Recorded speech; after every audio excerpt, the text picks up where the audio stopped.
ҳамватанони иззатманд салом. барномаи иттилоотии криминалии ахбори вазорати корҳои дохилӣ ки вобаста ба вазъи ҷиноятӣ як ҳафтаи охири кишвар ва дастоварду фаъолияти кормандони мақомоти корҳои дохилӣ таҳия шудааст, тавассути телевизиони Тоҷикистон манзуратон мегардад. Бо шумо ҳастам Абдулмуъмин Зайниддинзода. Сархати хабарҳо чунин аст.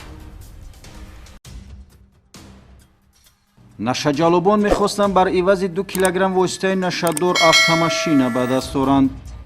авобошии ҷавонони мағруру худписанд ва аз ҳаёт маҳрум гардани як нафари онҳо аз захми кор. ба ман наздик буд. дар ҳамон ҳолат рости шикамаш бо курд як марофиро мезанам ва хато мегиризам. қалоб аз зудбоварии ҷабрида истифода намуда бо баҳонаи ба фурӯш баровардани воситаи нақлиёт 70 000 сомониро аз они худ кард.